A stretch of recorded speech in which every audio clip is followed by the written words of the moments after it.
परिवारवाद इसको नहीं कहते हैं क्योंकि हम अपने फील्ड में, स्पोर्ट्स के फील्ड में अपनी पकड़ बना चुके हैं। तो इन सब चीज़ों को रखते हुए हमने ये निर्णय लिया कि अगर वाकई में जनता के लिए कुछ काम करना है तो उसके लिए राजनीति एक ऐसा फील्ड है जिसमें आना अच्छा होगा। हमें नहीं लगता है कि कुछ ज़्यादा काम हुआ है जिसके वजह से जनता में वो आक्रोश भी है। नमस्ते, मेरा नाम रोहन तिवारी हुआ।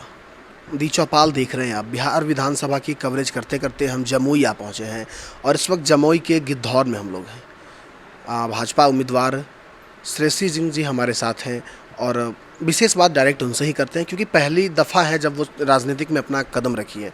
इससे पहले वो आप कोई परिचय के पात्र वो है नहीं। वो अंतर्राष्ट्रीय स्तर तक शूटर में अपना जो खेल का प्रतिभा दिखाई है वो आप सबके नज़र में भी है।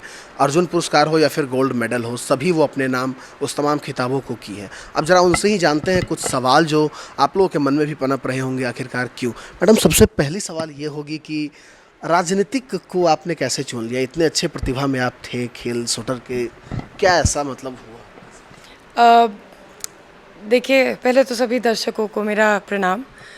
जब इस पैंडेमिक के दौरान बहुत से लोग सोशल मीडिया के माध्यम से हमसे जुड़े क्योंकि सब लोग सोशल मीडिया पे काफ़ी एक्टिव हुए, तब जब हम सब लोगों से बात करना शुरू किया और बिहार के उसमें अन्य युवा युविकाएं हमसे जुड़ी और उन्होंने अपनी अपनी तरह तरह की जो उनका दर्द था, जो उनकी डिफ़िकल्टीज़ थी, उन्होंने वो सारी बातें हमारे सामने खुलकर रखी। साथ ही साथ ओलंपिक गेम्स भी 2021 में शिफ्ट हो गए हैं, पोस्टपोन हो गए हैं। तो इन सब चीज़ों को रखते हुए, देखते हुए हमने ये निर्णय लिया कि अगर वाकई में जनता के लिए कुछ काम करना है तो उसके लिए राजनीति एक ऐसा फील्ड है जिसमें आना अच्छा होगा और इसीलिए हमने ये निर्णय लिया है। अक्सर देखा जाता है कि जिस परिवार का, जैसे कि परिवार का बैकग्राउंड का बात करें तो राजनीतिक क्षेत्र से आपका ही परिवार जुड़ा हुआ है और अक्सर ये देखा गया है कि राजनीतिक दायरे में जो परिवार होते हैं, बच्चे को राजनीतिक में शुरू से ही लगाव होता है। लेकिन आपने तो पहले खेल को चुना, बाद में राजनीतिक। इसके पीछे कैसी आपकी क्या दिलचस्पी थी? देखिए, बचपन से ही, तो फिर हमारी बचपन की बात हो गई कि स्कूल से ही हम काफ़ी स्पोर्ट्स में इंक्लाइंड थे और स्पोर्ट्स में हमेशा रुचि रखते थे इसी तरह। और हमारे पिताजी, हमारे ग्रैंडफादर बाबा साहब, दोनों ही नेशनल राइफल एसोसिएशन के अध्यक्ष थे। तो शूटिंग से ख़ास तौर से उस वजह से भी लगाव था, आना जाना था, बचपन से स्पोर्ट को जाने थे, देखते थे।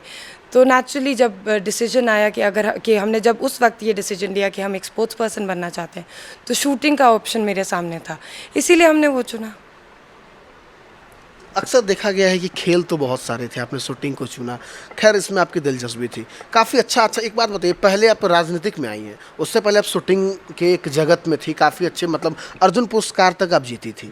उस समय क्या लग रहा था? और अभी राजनीतिक में आने के बाद आप फील्ड में अक्सर जनसंपर्क में हैं, अभी क्या लग रहा है? दोनों में कुछ अंतर या फिर एक जैसा ही फील हो रहा है? हमें तो एक जैसा ही फील हो रहा है क्योंकि जब हम बाहर रहे, जब हम कोई पुरस्कार जीते या कोई मेडल जीते, तो भी हम जमुई आके हमने जमुई के लोगों में वही उत्साह देखा, वही जश्न का माहौल देखा। आज भी जब हमारा टिकट अनाउंस हुआ, जब हमने बीजेपी ज्वाइन की और फिर हम जब जमुई आए, तो भी हमने वही उत्साह और वही प्रसन्नता देखी लोगों के चेहरे पे। तो हमें तो एक जैसा महसूस हो रहा है और हमेशा से जमुई के ही बेटी थे, हैं और रहेंगे भी। आपने बताया कि बीजेपी ज्वाइन किए, बहुत सारे पार्टियों से आपको ऑफर मिली होगी, बीजेपी ही क्यों? एक जो खास वजह थी वो ये थी कि प्रधानमंत्री मोदी जी का एक आत्मनिर्भर भारत बनाने का मुहिम है, उस मुहिम से हम जुड़ना चाहते थे। और क्योंकि बिहार पे एक पिछड़े हुए राज्य होने का टैग लगा हुआ है, उस टैग को भी साथ साथ हटाना चाहते थे। तो इन दोनों चीज़ को जब हमने देखा और अपने जितने भी हमारे जितने कार्यकर्तागण हैं, कोर कमेटी की मीटिंग बैठते हुए सहसम्मति के साथ हमने ये फैसला किया।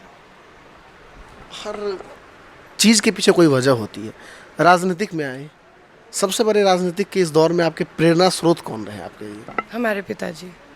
ऐसा देखा जाता है कहीं ना कहीं हर चीज़ में। आप कांग्रेस को देख लीजिए, वो भी परिवारवाद के दायरे में आती है। अभी वर्तमान में राजद की बात करें बिहार में, वो भी। आपको ऐसा लगता है कि ऐसे परिवारवाद कहा जा सकता है? जी बिल्कुल भी नहीं, क्योंकि पहली बात, हमारे पिताजी अब रहे नहीं इस दुनिया में। उनके गुज़र जाने के बाद भी हमने उनका पहला जो एक सपना था, जो हमारी उस 2010 में उनसे बात हुई थी कि राष्ट्रमंडल खेलों में पदक जीतना है, तो वो सपना हमने पहले पूरा किया।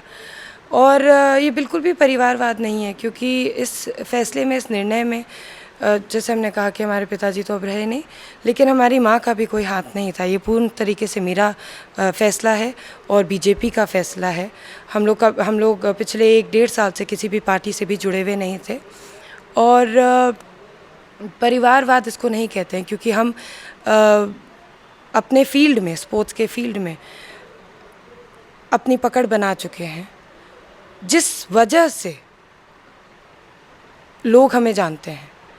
और लोगों के जानने से, चाहने से, जैसा हमने आपको भी बताया सोशल मीडिया के माध्यम से, उस वजह से हम राजनीति में आए। तो उसमें परिवारवाद का अगर आपको परिवारवाद जैसा नेगेटिव वर्ड अगर आपको इस्तेमाल करना है, तो फिर जमुई पूरा परिवार बन जाता है हमारे लिए। जाहिर सी बात है कि जमुई की जनता अगर आपको मौका देती है तो आप एक खेल जगत से पहले से जुड़ रखी है। जमुई को किस हिसाब से आप एक खेल जगत का तोहफा देना चाहेंगे? तो बहुत ही अच्छा सवाल है। स्पोर्ट्स से आते हैं तो जाहिर सी बात है कि तरह तरह के देश विदेशों में बहुत सारे सेंटर्स देखे हैं, सेटअप्स देखे हैं, जहाँ पे स्पोर्ट्स को प्रमोशन मिलता है।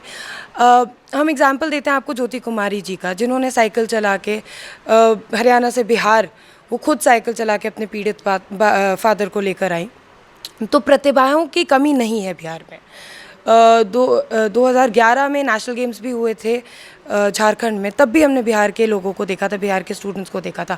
आप जमुई ज़िला की बात कर लीजिए, यहाँ जैवलिन थ्रो, डिस्कस थ्रो और एथलेटिक्स के इतने सारे बच्चे, अगर बिहार में मेडल्स आते, अगर 5 मेडल्स आते तो उसमें से 4 बच्चे जमुई के हैं। फिर भी यहाँ पे स्पोर्ट्स के लिए, खेल कूद के लिए अभी बहुत स्कोप और बहुत काम बाकी है।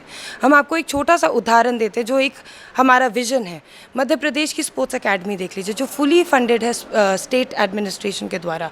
उस तरह का सपना, उस तरह का विज़न लेकर आते हैं, जिसमें ना सिर्फ शूटिंग या शॉटगन, लेकिन हर ही स्पोर्ट्स के लिए एक प्लेटफॉर्म हो, एक संसाधन हो। अच्छा, आप महिला हैं, महिला मतदाताओं को मतलब किस हिसाब से आप देखती हैं? उनके लिए क्या आप कर रही हैं फिलहाल इस जनसंपर्क के दौरान, उन्हें रुझाने के लिए अपने ओर?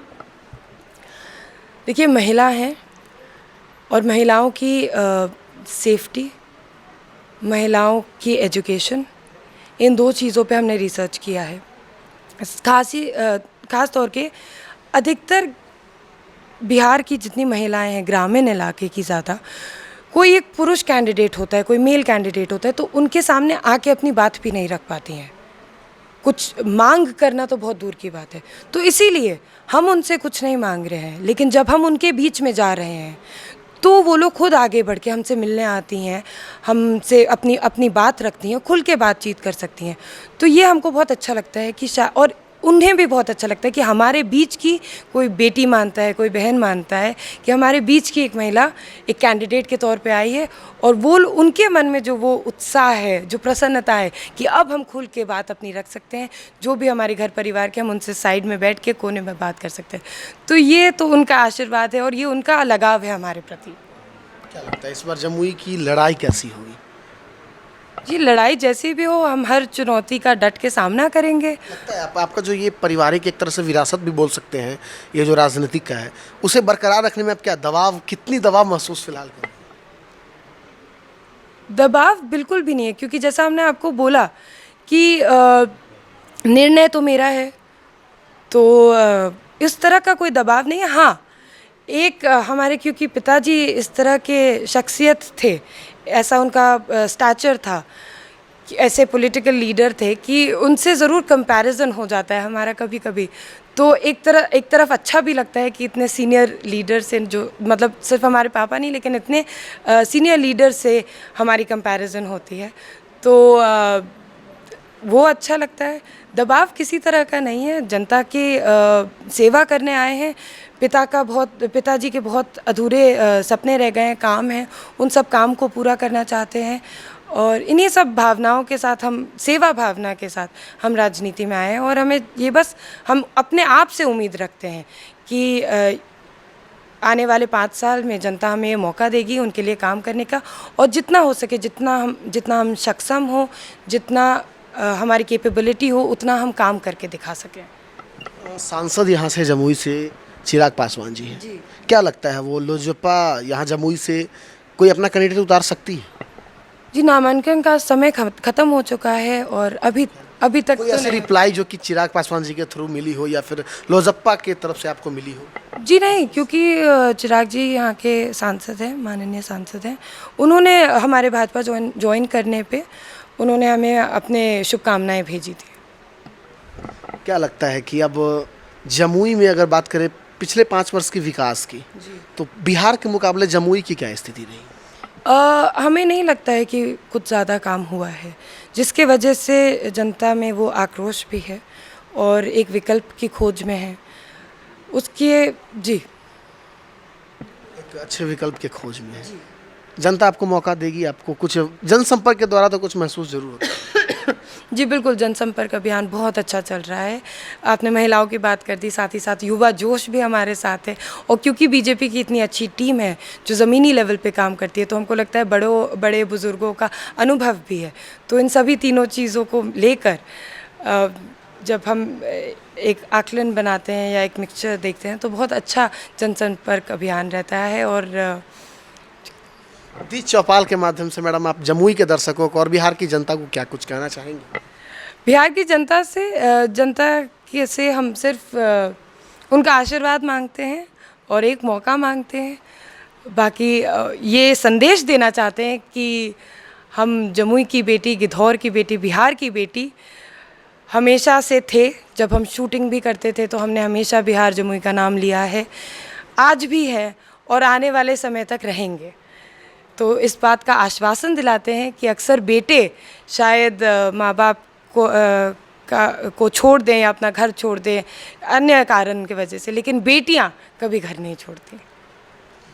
आपने सुना, ये थी श्रेयसी जी और काफ़ी सरल शब्दों में बहुत सारी बात आपके साथ साझा की है। जैसा कि अगर राजनीति की बात करें तो अपने पिता को ये प्रेरणा स्रोत मानती हैं और जमुई को एक मध्य प्रदेश के एक जो स्पोर्ट एकेडमी है उसके तरह जमुई को भी देखना चाहती है। फिलहाल दी चौपाल के साथ लगातार जुड़े रहेंगे क्योंकि बिहार के हर विधानसभा क्षेत्र से चुनावी कवरेज अभी जारी है। बने रहिए हमारे साथ, बहुत बहुत धन्यवाद।